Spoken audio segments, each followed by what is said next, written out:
जो भीतर के विकार है ना वो उसमें बैठ करके चले जाते हैं। जो भीतर विकार बैठे हैं हमारे, छल कपट काम क्रोध लोभ मोह, ये सब उसमें बैठ करके चले जाते हैं। तो अभिमान आज भी आते हैं। यदि आपने कथा हृदय से श्रवण की है ना तो आपके हृदय के जो विकार हैं वो उसमें बैठ करके चले जाते। भक्ति देवी का दुख दूर हुआ। उसके पश्चात उन्होंने कहा और कथा हमें श्रवण कराइए ना। बोले हाँ बिल्कुल श्रवण कराते हैं। अच्छा ये बताइए, ये जो भागवत है इस भागवत में वंदना किसकी की गई है? किस देव को ज्यादा पूजनीय बताया गया है?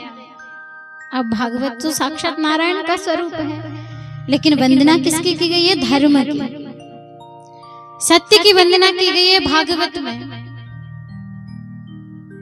कि धर्म न दूसर सत्य समाना और आगम निगम पुराण बखाना। कहते हैं कि भागवत में धर्म की वंदना की गई है और धर्म को सबसे बड़ा बताया गया है। धर्म की बहुत बड़ी व्याख्या है, धर्म को बहुत बड़ा बताया गया है। तो भागवत में वंदना की गई है धर्म की, उसके पश्चात भगवान श्री कृष्ण की, समस्त देवों की वंदना की गई है।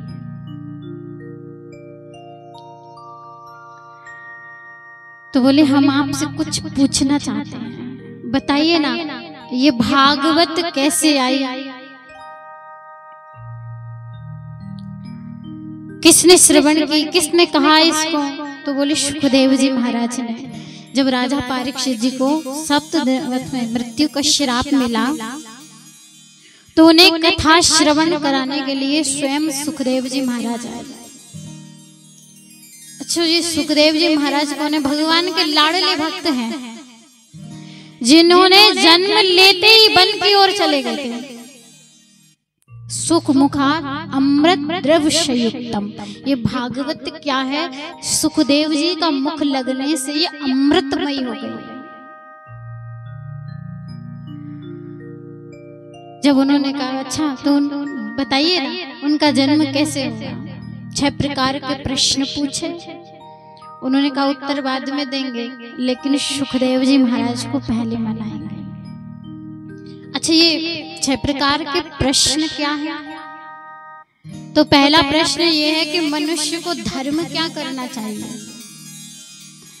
अच्छा धर्म का नाम बहुत बड़ा है, मगर धर्म है क्या? क्या करना चाहिए तो धर्म कहलाता हो?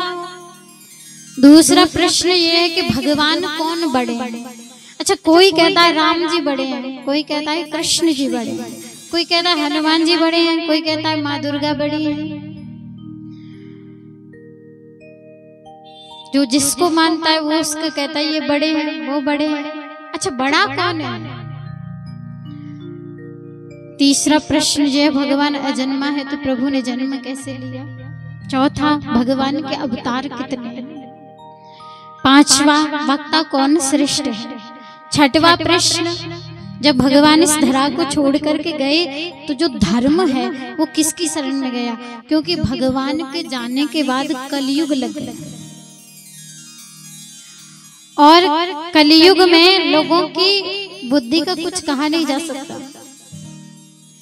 तो धर्म किसकी शरण में गए? ये 6 प्रकार के प्रश्न के उन्होंने के उत्तर तो देंगे, लेकिन उसके बाद पहले सुखदेव जी महाराज को प्रणाम करते हैं। तो श्री सुखदेव जी महाराज के पावन चरणों में पहुंचते हैं। जो सुखदेव जी महाराज राधा रानी के गोद में क्रीड़ा करते खेलते हैं। सुख कहते हैं तोते को, सुख पक्षी। जब राधा रानी के गोद में क्रीड़ा कर रहे थे, तोता खेल रहे थे, तो मैया राधा रानी ने बड़े प्रेम से गोद में उठाया। बोले सुख मैं तुमसे कुछ कहना चाहती हूँ। बोले माँ कहिए ना, क्या कहना चाहती हैं? और माँ केवल आदेश करती है, कहिए आप क्या कहना चाहते हैं।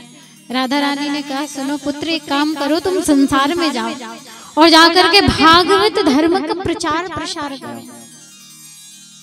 जाओ तुम संसार में। सुखदेव जी महाराज राधा रानी के चरणों में गिर पड़े। माँ, कोई गलती हुई है मुझसे, कोई अपराध किया है मैंने जो आप मुझे संसार में भेज रही हैं? राधा रानी ने कहा नहीं। सुखदेव जी महाराज की आंखों में आंसू आ गए। माँ, मैं ऐसे संसार में नहीं जाना चाहता, ऐसी दुनिया में नहीं जाना चाहता जहाँ भगवान विष्णु की माया व्यक्ति को पकड़ लेती है।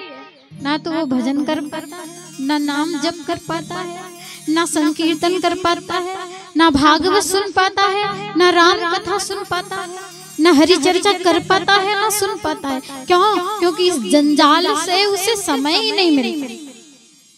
24 घंटे काम काम में इतना व्यस्त रहता है वो कि भगवान का नाम लेने तक का उसके पास समय नहीं रहता। जिस ईश्वर ने 24 घंटे दिए हैं उसके लिए 1 घंटा भी नहीं है।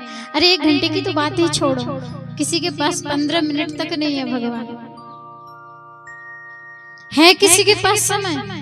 दुनिया के लिए समय निकल आएगा, बुराई करने के लिए समय निकल आएगा, लड़ाई झगड़े के लिए समय निकल आएगा, लेकिन हरि चर्चा के लिए समय कभी किसी के पास नहीं निकलेगा। और एक बड़ी विचित्र बात इस कलयुग की है, यहाँ लोग अगर कथा हो तो उसमें नहीं जाएंगे बिना बुलाए। बोले महाराज हमें बुलाया नहीं।